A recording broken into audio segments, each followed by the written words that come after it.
Time now for sports on 104.7 The Cave. Here's Ned Reynolds. Mike, the intern, Ned Reynolds, we made it to the end of the week. Been talking about the Bears this week, having a pretty damn good one, and now the Lady Bears also seem to be having a pretty damn good one. They played well yesterday, especially on the defense, and that's what, in all honesty, ultimately produced the victory for them. Lady Bears played Middle Tennessee State for the second time in a week.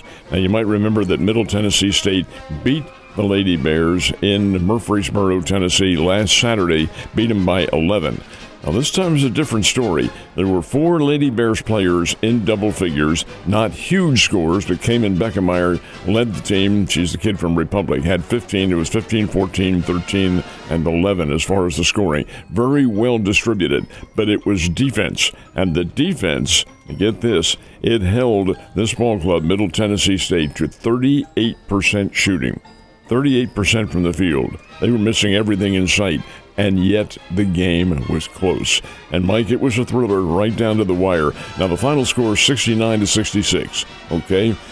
Middle Tennessee State had a chance. They had the ball in the final 7 seconds of the game. Now, you got to hit a three-pointer or get fouled on a three-pointer, but they never got the shot off.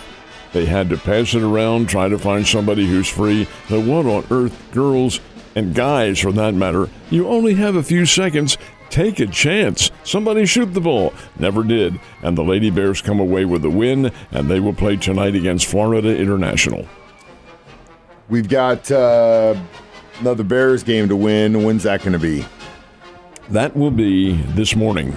Now, here's a very interesting little time circumstance here. The Bears are going to play Louisiana Tech, and they'll play them at 11:30 this morning down in Huntsville, Alabama, and that's a semifinal round. Now, Mike, the Bears have had a full day off. Louisiana Tech has not. They played last night, less than 24 hours ago, and beat Middle Tennessee State 80-69. They have to get right back up again this morning and play another competitive game against a good team, the Missouri State Bears. Okay, how's that going to work, and why does it work that way? Well, it's TV. That's the way they have it disseminated as far as television presentation to the audiences is concerned. It's on the CBS Sports Network. But the Bears will certainly have a major physical advantage here, playing after a day off against a team that played less than 24 hours ago. That's very important. Now, again, these are kids, and they're athletes, and they remain in shape forever, but that has to catch up with you somewhere along the line. Anyway, 11:30 this morning, the Bears will play La Tech, Louisiana Tech. And you'll take those any way you can get them, my man. You bet. I mean, hopefully we can get another dub. That would be something. Mizzou, Kentucky. Man, again, there have been, as we're getting closer and closer to the big dance at the end of the month, some of these matchups that we've seen have kind of given me a feeling we're going to have a good tournament this year. And I tell you, the Missouri ball club has to be sweating bullets right now. Oh, yeah. They have lost their last 3 games of the season, including the one yesterday. Should not have lost. Missouri did a great job of erasing a double-digit lead that Kentucky had. And, folks, I want to preface this by telling you, this Kentucky basketball team is not the Kentucky of your fathers and grandfathers. They're no great star. They're not overpowering. They're not all that good a team, in all honesty. And they're not a good shooting team. But the Missouri Tigers didn't play very well yesterday, fell behind, and then made a very nice comeback. And with 2.5 minutes remaining, actually took the lead away from Kentucky.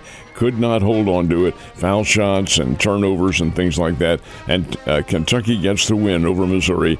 A good game, but Kentucky advances, and Missouri finishes their season with 3 straight losses. Now, what does that do when Selection Sunday comes up in 48 hours?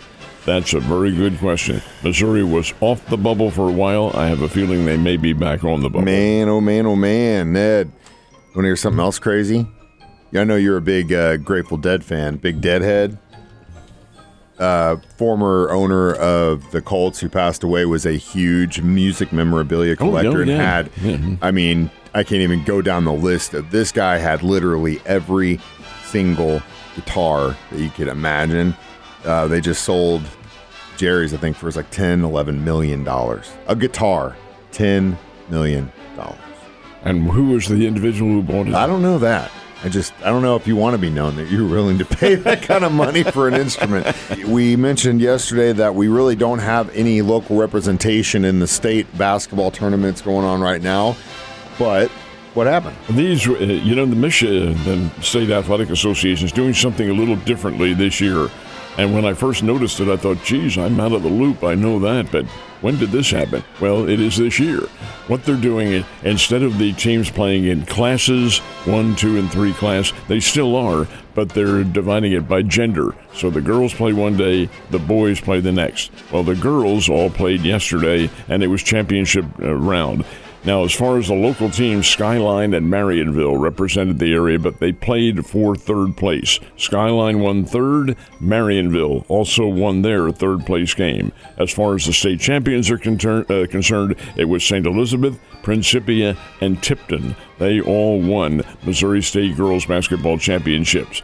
Now, the boys, they play their championship games tomorrow and Saturday, and that will be very busy. It'll be a busy time up in Columbia for the championships and the third-place games as far as the boys are concerned, but it'll be a lot of fun. And no, there are no really serious teams from this area. The only one, Mike, from this area that really, and it's fragmentary to say the very least, is Bunker.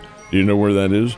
That's way down beyond West Plains on the way to Cape Girardeau. But technically, it is in KY3's viewing area. And their coach is an old buddy, Rod Gorman, who was out at Logan-Rogersville for many, many years. He's living in retirement down there now and is coaching the basketball team, and they're pretty doggone good. But that's as close as we get to area representation. We've got World Baseball Classic continues thanks to our buddies in Italy.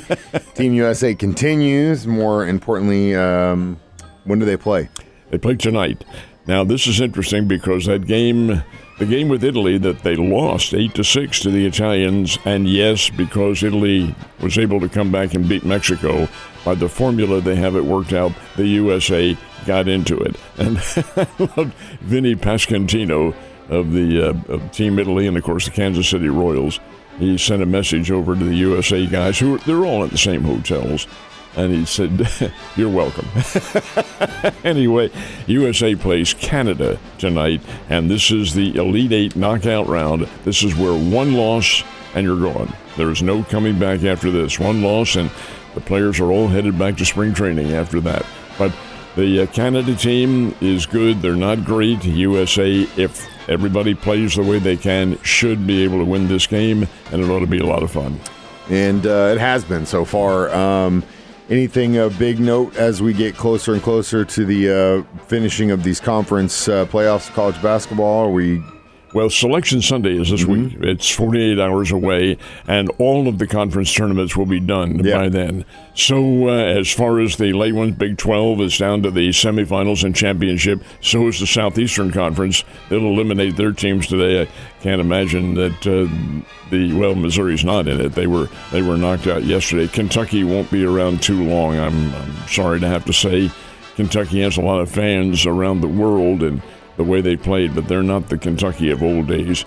And I think it's probably going to be Florida. Florida's a great team. They're the defending national champs for one thing, and they're playing very well. But we'll see. It all comes out on the court, and that's where they make the decisions, and the winners are going on. Ned, have a great weekend. I'll see you on Monday.